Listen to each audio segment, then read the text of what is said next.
नमस्कार, मैं आप सभी का स्वागत करता हूं अपने YouTube चैनल ज्ञानपुर क्लास में।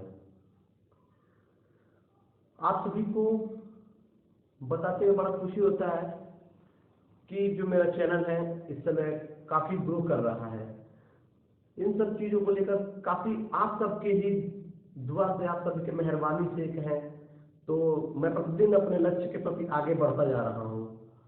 और आपके प्यार से ही, आपके जो दुलार से, जो आपका कमेंट होता है, आपका लाइक होता है, मेरे चैनल से सब्सक्राइब होता है, वो हमको एक अच्छी प्रेरणा यानी पॉजिटिव एनर्जी हमको देती है, जिसके द्वारा ही हम अपने लक्ष्य के प्रति हम आगे बढ़ने में और सक्षम होते हैं और आपके लिए कुछ नया से नया मैं लेकर आता हूँ। तो डेली के दिन ही डेली की प्रतिक्रिया है, मैं डेली का ही मेरा रूटीन है आप सभी के लिए कि 4 से 5-6 क्वेश्चन जो मैं लेके आता हूँ। इसमें काफ़ी चीज़ें समाहित होती हैं। इतिहास के बेस पे मैं तैयार करता हूँ, इसको जीके की युक्ति है मेरा इतिहास का, इसी बेस पे मैं आपको बताता हूँ जो क्वेश्चन 4-5 निकाल रहा हूँ। तो आज का मेरा पहला जो प्रश्न है, प्रश्न है जैन धर्म के त्रिरत्न से। तो मैं जैन धर्म के त्रिरत्न के विषय में चर्चा करने से पहले मैं जैन धर्म के बारे में थोड़ा सा जान लेते हैं कि ये जैन धर्म मतलब क्या है, कब आया, मतलब कहाँ से इसको हम जानते हैं। तो जैन धर्म क्या है हमारा, जो इसको हम जानते हैं सिंधु घाटी, जो सिंधु घाटी की जो सभ्यता है, आपको मैंने सिंधु घाटी आपको मैं बताया है। सिंधु घाटी की सभ्यता, सिंधु घाटी की सभ्यता में आपको देखने को मिला था वहाँ पे कि कुछ वहाँ पे ऐसे शिलालेख और कुछ ऐसे साक्ष्य मिलते हैं। ऐसे शिलालेख, ऐसे साक्ष्य सिंधु घाटी की सभ्यता में मिलते हैं। किसके? जैन धर्म के। जो जैन धर्म का जो हम बात करते हैं, जैन धर्म के कुछ ऐसे शिलालेख, ऐसे साक्ष्य करने जो मिलते हैं, कहाँ से? तो सिंधु घाटी की सभ्यता से हमको मिलते हैं जैन धर्म के। इसीलिए जैन धर्म को विश्व की सबसे प्राचीन दर्शन या धर्म के में से एक मानते हैं। जो जैन धर्म है, ये जैन धर्म जो हमारा है, ये प्राचीन सभ्यता यहाँ पर मिला है, तो विश्व की सबसे प्राचीन सभ्यता में से एक है। तो पहला क्वेश्चन अगर हमारे यहाँ पे और बन सकता है जो कि सबसे प्राचीन, हाँ, सबसे प्राचीन सभ्यता, सबसे प्राचीन अगर सभ्यता की बात करें तो सबसे प्राचीन सभ्यता हमारी कौन सी जाएगी? जैन धर्म। कौन सी जाएगी? जैन धर्म। तो सबसे प्राचीन सभ्यता हमारी कौन सी हो गई? जैन धर्म।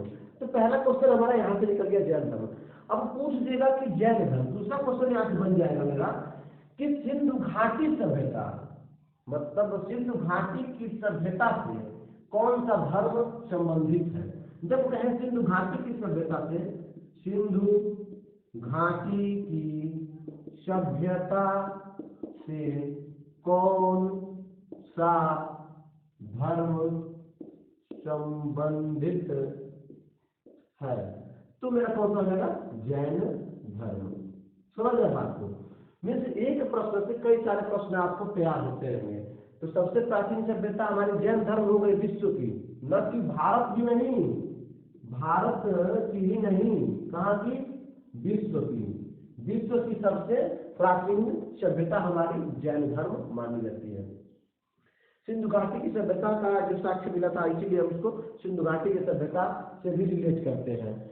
और दूसरी बात इसमें बताएं कि इसमें बात करते हैं अगले प्रश्न की, तो इसमें कितने तीर्थांकर जो हुए थे इसके, जो इसमें तीर्थांकरों की अगर हम बात करें तो इसमें 24 तीर्थांकर हुए थे।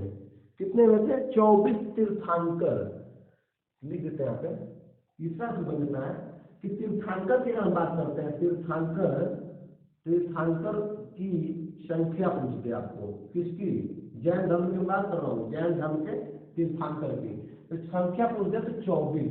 अब देखिए संख्या तो आप जान गए 24 तीर्थांकर है। अंतिम में इसमें से 2 क्वेश्चन पूछता है। पहला क्वेश्चन इसमें से पूछे गए कि प्रथम व दूसरा पूछेगा आपसे वह अंतिम। अब देखिए, तो प्रथम से पूछे कि प्रथम तीर्थांकर कौन है, तो जैन धर्म के जो प्रथम तीर्थंकर हैं, काफी मतलब कहें तो उनका उन्हीं के द्वारा इस जैन धर्म का विस्तार, प्रचार, प्रसार, स्थापना किया गया था, हम लोग जानते हैं। तो जैन धर्म के जो प्रथम तीर्थंकर मानते हैं किनको? भगवान ऋषभ देव को। किसको मानते हैं? भगवान ऋषभ देव। लिख देते हैं, हम लोग भगवान का द्वारा लगाते हैं क्योंकि वो लोग भगवान लगाते थे इनको, भगवान ऋषभ देव। भगवान ऋषभ देव कौन थे? जैन धर्म के प्रथम तीर्थंकर थे, भगवान ऋषभ देव। दूसरा बात करते हैं कि भगवान ऋषभ देव तो प्रथम थे। भाई दो ही चीज पूछता है कि तुम ऊपर या नीचे, बीच का बहुत ही कभी पूछता है। तो भगवान ऋषभ देव जैन धर्म के प्रथम तीर्थंकर थे। पूछता कि अंतिम तीर्थंकर कौन थे? जब अंतिम तीर्थंकर की बात करें तो अंतिम तीर्थंकर हमारे कौन थे? महावीर स्वामी। कौन थे? महावीर स्वामी। कौन थे? महावीर स्वामी। जो हमारे अंतिम जो थे जैन धर्म के जो अंतिम जो तीर्थंकर थे कौन थे? महावीर स्वामी। तो भगवान ऋषभ देव, इनको भगवान वो लोग मानते हैं। भाई उनके क्या है? वो उस धर्म के प्रथम अनुयायी या प्रथम वो कह रहे कि प्रथम उस धर्म को बढ़ावा प्रचार करने वाले उस समय कहते हैं, तो उनको भगवान ही मानेंगे। तो प्रथम थे भगवान ऋषभ देव। और अब दूसरी बात करते हैं अंतिम, महावीर स्वामी। ठीक है, अंतिम कौन है? महावीर स्वामी। आगे चलते हैं, इससे कई सारे क्वेश्चन मेरे तैयार हो गए कि प्राचीन सभ्यता कौन सा धर्म है? जैन धर्म। सिंधु घाटी की सभ्यता से कौन सा धर्म संबंधित है? तो जैन धर्म। तीर्थंकरों की संख्या कितनी जैन धर्म में? तो 24 है। प्रथम तीर्थंकर कौन है? भगवान ऋषभ देव है। अंतिम तीर्थंकर कौन है? भगवान कह रहे हैं स्वामी महावीर स्वामी जी अंतिम है। अब इसकी बात अगर हम बात करें, इसमें एक चीज और जानते हैं, थोड़ा सा वीडियो में यहाँ आपको न दिखता हूँ और मैं यहाँ पे नहीं लिखता हूँ, अभी आपको सॉफ्ट मिटा दूंगा। इसमें एक बात करते हैं, एक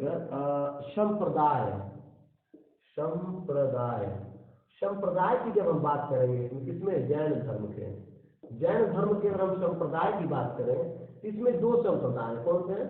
दो संप्रदाय कौन कौन से हैं? पहला है श्वेतांबर। क्या है? पहला श्वेतांबर।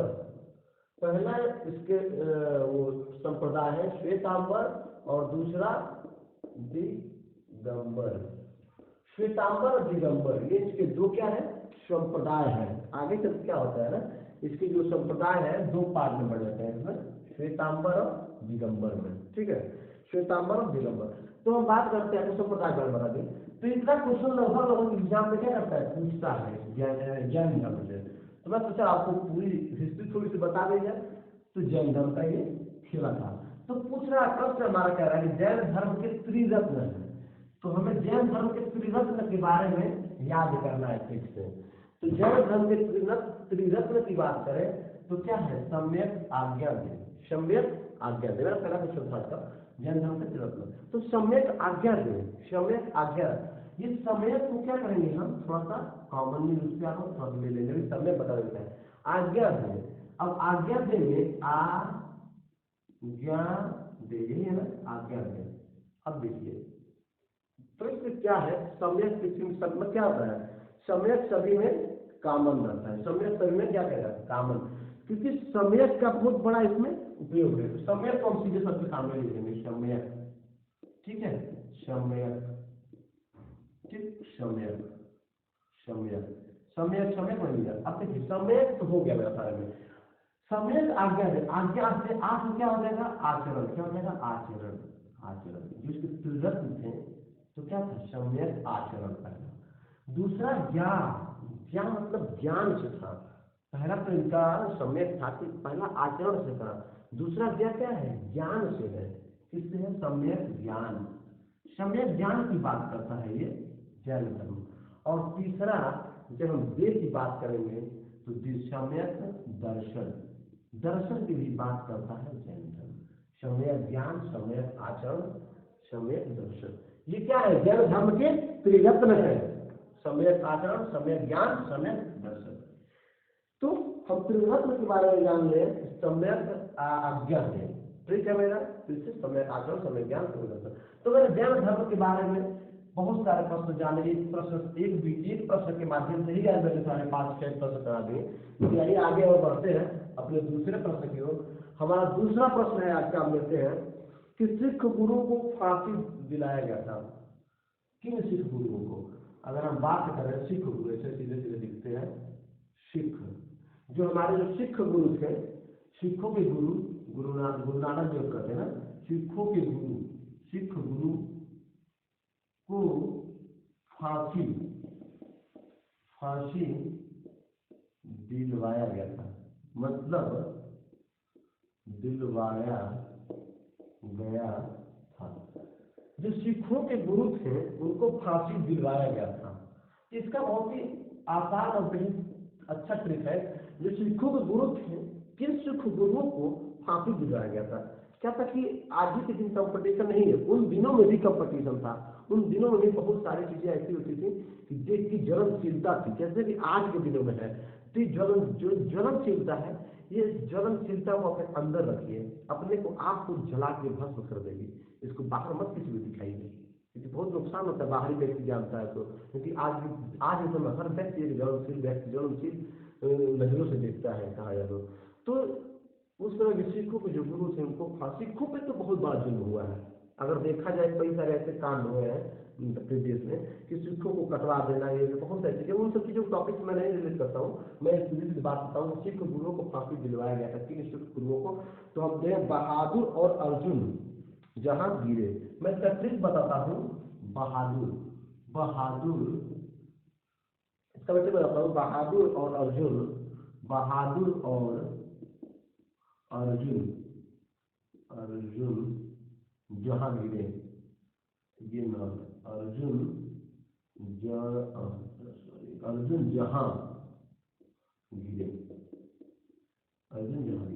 ये मेरा क्या है, ट्रिक है।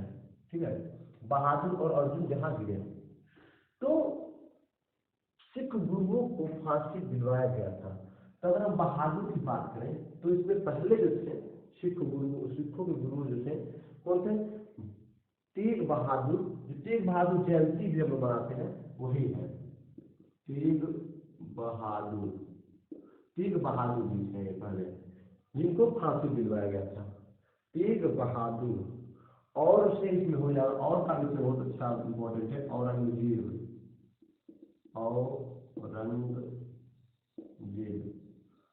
तेग बहादुर औरंगजेब। तो इसको इसमें हम क्या करते हैं, संबंध बनाते हैं, तेग बहादुर औरंगजेब। जो औरंगजेब था वो तेग बहादुर को क्या किया था? फांसी दिलवाया था। सिखों के जो गुरु थे, फांसी दिलवाया गया था किसके द्वारा? तेग बहादुर। किसके द्वारा फांसी दिलवाया गया था? औरंगजेब के द्वारा। औरंगजेब के द्वारा क्या गया था? तेग बहादुर को फांसी दिलाया गया था। तो मेरा यहाँ तक कंप्लीट हो गया। बहादुर और मतलब तेग बहादुर औरंगजेब, तेग बहादुर ने औरंगजेब को फांसी, औरंगजेब ने तेग बहादुर को फांसी दिलवाया था।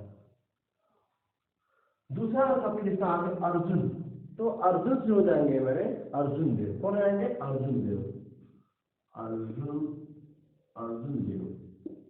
देव जो हमारे हैं सिख गुरु है, इनको किसने फांसी दिलाया था? तो जहांगीर जब लिखे हैं तो सीधे सीधे हम लिख लेंगे जहांगीर लिखे ना, गिरे नहीं, वो तो ट्रिक है जहांगीर। तो जहांगीर, तो जो जहांगीर था ये क्या किया था? अर्जुन देव को। तो जहांगीर ने फांसी दिलाई अर्जुन देव को, और औरंगजेब ने फांसी दिलाई तेग बहादुर जी को। तो इन्होंने फांसी दिलाई थी जो सिख के गुरु थे। तो सिखों के गुरु में कौन थे? तेग बहादुर, अर्जुन देव। तेग बहादुर को औरंगजेब ने फांसी दिलाई, अर्जुन देव को जहांगीर ने। ठीक है, इसका बहादुर और अर्जुन जहांगीर। जब पूछ दे कि थोड़ा सा दिमाग में आ जाएगा, बहादुर और अर्जुन बहादुर और अर्जुन को जो फांसी दी गई थी, तो बहादुर और अर्जुन, तो हमको याद है वो ट्रिक है, बहादुर और अर्जुन जहां गिरे, मतलब जब फांसी लगे कहीं ना गिरे होंगे नीचे उसी में। तो बहादुर और अर्जुन जहां गिरे, तो बहादुर से औरंगजेब, बहादुर और औरंगजेब हो गया, और अर्जुन जहां गिरे, अर्जुन जहांगीर ने फांसी दिलाई थी। इसी के साथ मेरा दूसरा टॉपिक जो था, दूसरा प्रश्न था आज का, वो भी मैंने कंप्लीट कराया आपको बहुत ही आसान शब्दों में। और आपको तीसरा क्वेश्चन अब लेके चलते हैं। तीसरा क्वेश्चन भी बहुत ही अच्छा है। तीसरा क्वेश्चन है भारत पर विदेशी आक्रमण। भारत, मैं सिर्फ इतिहास के रिलेट कर रहा हूँ। भारत पर विदेशी विदेशी आक्रमण, आक्रमण, भारत पर विदेशी आक्रमण। तो भारत पर विदेशी आक्रमण में कौन कौन से जो विदेशी थे जिन्होंने भारत पर आक्रमण किया था? कौन कौन से ऐसे विदेशी थे जिन्होंने भारत पर क्या कहता है, आक्रमण किया था? हसीनों से प्यार करो, इसका ट्रिक में बहुत ही शानदार लाजवाब बना है। हसीनों से प्यार करो, ठीक है, आपको बिगाड़ नहीं रहे और याद करा रहे हैं। हसीनों से प्यार करो। इसमें मैंने भारत पर विदेशी आक्रमण बहुत ही नॉर्मल है कि हसीनों से प्यार करो। भाई जो हसीन है, जो अच्छा है, जो खूबसूरत है, उससे तो प्यार ही किया जाएगा ना, उससे नफरत तो किया ना जाएगा। जो व्यक्ति प्यारे होंगे, जो हसीन होंगे, खूब हसमुख क्वालिटी के होंगे, उससे तो प्यार करेंगे। इसीलिए बनाया गया है को कि हसीनों से प्यार करो। किससे? हसीनों से प्यार करो। भारत पर विदेशी आक्रमण की बात कर रहे हैं। जब भारत पर विदेशियों ने आक्रमण किया तो इसमें हसीनों से प्यार करो, इसको ट्रिक को मैंने बनाया, हसीनों से प्यार करो। हसीनों से क्या हो जाएगा? जिससे हम मान लीजिए हसीनों की अगर बात करें यहाँ पे हसीनों, तो हसीनों से क्या हो जाएगा हमारा? हिंद यूनानी। जो हिंद यूनानी थे हमारे, हिंद यूनानी, जो हिंद की हमारी यूनानी से क्या थे, इन्होंने क्या किया? भारत पर आक्रमण किया, अटैक किया। हसीनों से, अब देखो से की जब हम बात करें तो से के बाद हमारे आते हैं शक। जो शक थे हमारे, ये भी क्या कहते हैं, इन्होंने भी भारत पे क्या किया था? आक्रमण किया था। क्या किया था? जो शक थे, शक भी क्या कहते? भारत पर आक्रमण किए थे। तो हसीनों से बोले हिंद यूनानी, हसीनों मतलब हिंद यूनानी, हिंद यूनानी ने आक्रमण किया, से मतलब शक ने आक्रमण किया। अब यहाँ हम बात करते हैं प्यार। बहुत ही अच्छा शब्द है लव। लव इज ब्लाइंड, बोला गया प्यार अंधा होता है। तो जब हम यहाँ पर प्यार की बात करेंगे तो किसमें क्या था? पहलव भी थे। जो पहलव आए थे, इन्होंने भी छोड़ा नहीं था भारत को, इन्होंने भी भारत पर आक्रमण किया था। किसने? पहलव ने भी क्या किया था? भारत पर आक्रमण किया। हिंद यूनानी तो किए ही, सब तो हसीनों, हसीनों तो कौन है? हसीना, हिंद यूनानी से सब अर्थ है, और प्यार से पहलव है, और करो जो है हमारे ये करो, जो करो है कुषाण वंश है।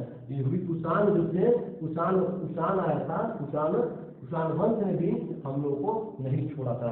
जो कुषाण थे, कुषाण जो आए थे, कुषाण ने भी भारत पे क्या किया था? आक्रमण किया था। इसीलिए क्या कहा? हसीनों से प्यार करो लेकिन बच के, क्योंकि हसीनों से प्यार करना एक समय के लिए क्या पड़ता है? काफी भारी पड़ता है। वही कार्य यहाँ पे हुआ है कि हसीनों से प्यार किए हैं जब, तो भारत पर विदेशी आक्रमण हुए हैं। तो इसीलिए कहा गया, सूत्री बनाया गया, हसीनों से प्यार करो, यानी हिंद यूनानी तक पहला और कुषाण ने क्या किया था? भारत पर आक्रमण किए थे।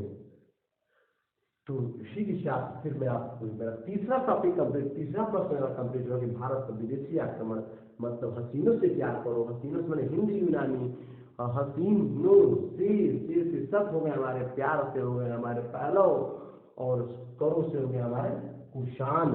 ये लोग भारत पर क्या किए थे? आक्रमण किए थे। विदेशी है, ये सारे कौन है? ये सारे कौन है? विदेशी। कौन है? विदेशी है। ये विदेशी क्या किए हैं? भारत पर आक्रमण किए हैं। क्या किए हैं? आक्रमण किए हैं। क्या किए हैं? आक्रमण किए हैं विदेशी। तो इसको हमको भूलना नहीं चाहिए। जो आक्रमण करे, जो हमको पीट देता है, जो हमको मार देता है, उसको हम याद रखते हैं, जिंदगी में भूलते नहीं है कभी। एक समय आता है कि जब उनसे हम बदला लेते हैं। इसलिए इनको याद कर लीजिए, इनको याद रखिए कि हिंद यूनानी सब पहलव और कुषाण जो थे भारत पर क्या थे? आक्रमण किए थे। इनको आप याद रखिए। आइए आज का हम चौथा प्रश्न जानते हैं। चौथा प्रश्न भी बहुत ही अच्छा है और शानदार ट्रिक के माध्यम से उसको हम जानेंगे कि मगध साम्राज्य पर, मगध जो साम्राज्य है उस पर शासन करने वाले वंशों का क्रम क्या है? मगध साम्राज्य पर क्या कहते हैं? मगध है साम्राज्य पर शासन करने वाले ना, शासन करने वाले जो मगध साम्राज्य था उस पर शासन करने वाले जो वंश थे, वंश, उनका क्रम क्या है, उनका क्रम क्या है। तो इसको भी हम बहुत अच्छे प्यारे से ट्रिक के माध्यम से जानेंगे कि जो मगध है, मगध क्या थी, हमारी एक राजधानी थी मगध। तो मगध की राजधानी उनकी राजधानी क्या है, लेकिन मगध पर साम्राज्य पर शासन करने वाले जो वंश थे, कौन कौन से ऐसे वंश थे जिन्होंने मगध को हथिया लिया था, अपने कब्जे में ले लिया था और उस पर क्या किया था, शासन किया था मगध पर। तो इसको हम ट्रिक के माध्यम से जानेंगे कि मगध पर शासन कौन कौन किया था। तो इस पे हसीन मशूका शाक, जो हसीन थी, हसीन, ये तो हसीन है, क्या है ये हसीन, समझ रहे ना, ये हसीन है एक, ठीक है। हसीन को कितनी है, हसीन मशूका, आपका हम प्यार मोहब्बत वाली बात बता रहे हैं, हसीन मशूका सात, समझ रहे हैं, तो अच्छे से लिख रहे हो, हसीन मशूका सात, यानी सात का मतलब है यहाँ पर 7, समझ रहे हैं, हसीन मशूका सात। तो हसीन है जो मशूका, कितनी है, 7, हसीन मशूका 7। तो जब हसीन मशूका 7 की बात करेंगे तो हम सीधे सीधे यहाँ लिखते हैं हसीन, ठीक है, हम हसीन को पहले लेते हैं। तो हसीन को जब हम लेंगे, हसीन मशूका 7, सर्वप्रथम हम हसीन को लेंगे, तो हसीन से हमारा सबसे पहले हो जाएगा हर्यक वंश। कौन हो जाएगा, हर्यक वंश, ठीक। हर्यक वंश जो है क्या था, ये मगध साम्राज्य पर शासन करने वाला पहला वंश था, हर्यक वंश को जाने कि इसने क्या किया था, मगध साम्राज्य पर क्या कहता है, शासन किया था। हसीन तो ह से हो गया हर्यक वंश, और स से हो जाएगा शिशुनाग वंश। कौन है, शिशुनाग वंश। ये भी क्या किया था, शिशुनाग वंश ने भी मगध पर शासन किया था। क्या किया था, शिशुनाग वंश ने भी मगध पर शासन किया था। और 9 से हो जाएगा नंद वंश। कौन हो जाएगा, नंद वंश। कौन हो जाएगा, नंद वंश। तो हर्यक वंश, हसीन जो है हर्यक वंश, शिशुनाग वंश और नंद वंश। ह से हर्यक वंश, सी से शिशुनाग वंश, सी से शिशुनाग वंश, 9 से नंद वंश। तो ये हसीन की बात अभी की है। अभी हसीन कौन है, हर्यक, शिशुनाग और नंद। अब मैं बात करता हूँ मशूका की, मशूका। तो हम मशूका ऐसे लिखेंगे, मशूका। देखिए मशूका की बात करते हैं। अब मशूका कहूँगा, अभी तो मैं हर्यक वंश की बात किया हूँ, अब मैं बात करूंगा मशूका की। तो जब हम मशूका की बात करेंगे तो म से हो जाएगा मेरा मौर्य वंश। ये मौर्य वंश जो है, मौर्य वंश ये भी कम नहीं था, ये भी क्या था, मगध पर शासन किया था। मौर्य वंश ने भी क्या किया था, मगध पर शासन किया था। किसने, मौर्य वंश ने। अब श से हम बात करें तो शंग वंश, शंग वंश जो था, शंग वंश ने भी क्या किया था, मगध पर शासन किया था। मौर्य वंश, शंग वंश और कणव्य, कौन है ये, कणव्य वंश, ये भी क्या किए थे, ये भी नहीं छोड़े थे। कणव्य वंश जो था, कणव्य वंश जो कणव्य वंश जो था, तो कणव्य वंश ने भी मगध पर शासन किया। और शाक बचा मेरा, शाक काफी फेमस है, शाक सभी जानते हैं कि शाक क्या है। शाक है शातवाहन वंश, शातवाहन वंश काफी फेमस है। शातवाहन वंश परीक्षाओं में पूछा था, मैं कभी स्पेशल एक चर्चा करूंगा शातवाहन वंश को लेकर, मौर्य वंश को लेकर। समय मिलेगा तो मैं इसी तरह मौर्य वंश, संग वंश, कणव वंश, शातवाहन वंश, हर्यक वंश, नाग वंश और नंद वंश, सारे हम वंशों पे एक एक बार हम चर्चा जरूर करेंगे। एक एक वीडियो लेंगे, चाहे 10 मिनट का 5 मिनट का, हर सब्जेक्ट पर मैं एक एक चर्चा आपको दूंगा। लेकिन अभी मेरा क्लास चल रहा है GS का इतिहास का, जिसमें मेरा प्रश्न है मगध साम्राज्य पर शासन करने वाले वंश और उनका क्रम। तो वंश और उनका क्रम के बारे में बात करते हैं। तो इसका ट्रिक मैंने तैयार किया है हसीन मासूका साथ। हसीन एक है, हसीन एक, मासूका साथ। हसीन एक है, कोई हसीन व्यक्ति एक है लेकिन उसकी मासूका सात है, तो वही है हसीन एक मासूका सात। तो हसीन से मेरा हो जाएगा ह से हर्यक वंश, सी से सुनाग वंश, न से नंद वंश, मासूका म से हो जाएगा मौर्य वंश, सु से हो जाएगा शुंग वंश, सा से हो जाएगा कणव वंश और सात से हो जाएगा फिर इसी सातवाहन वंश हो जाएगा। इसी के साथ ही मेरा चौथा टॉपिक, जो चौथा प्रश्न था मेरा कंप्लीट हुआ आप सभी में। और अंतिम प्रश्न है जो काफी इंपॉर्टेंट है, थोड़ा सा इसी से रिलेट करके वो भी बता देता हूँ आपको। पांचवा प्रश्न क्या है? पांचवें प्रश्न की जब हम बात करेंगे तो पांचवा प्रश्न हमारा थोड़ा सा बड़ा होगा, इसीलिए हम थोड़ा सा आपको नोट करके हम बताते हैं। तो हम बात करते हैं इसके मगध साम्राज्य के राजवंश एवं उसके संस्थापक। जो मगध वंश है उसके राज्यवंश और उसके संस्थापक कौन है? जो मगध वंश में बताया गया आपको मैंने इसके पहले जो एक ट्रिप में बताया था आपको, उसमें बताया था मैंने कि जो मगध का है तो मगध के जो साम्राज्य पर शासन करने का वंश है, जो मगध पर कौन कौन से राज्य ने शासन किया, तो मैंने आपको बताया था हसीन मासूका सात। हसीन मासूका सात, तो उसमें आपको मैंने इस सातों 1 2 3 4 5 6 7 सातों इसके साथ है ना, मैंने सातों आपको हसीन मासूका सात। तो मैंने बताया था इस चीज के माध्यम से कि सात वंश ने क्या किया था, मगध पर क्या किया था, शासन किया था। मगध को क्या किया था, मैंने किडनैप कर लिया था, मतलब मगध पर क्या किया, कब्जा कर लिया था, मतलब शासन किया था। तो मगध साम्राज्य पर के राज्यवंश है उसके संस्थापक। तो मगध साम्राज्य के सात जो ये राज्यवंश है, 7 राज्यवंश हैं। इन 7 राज्यवंश के संस्थापक कौन है, इस ट्रिक के माध्यम से बताएंगे कि हायरे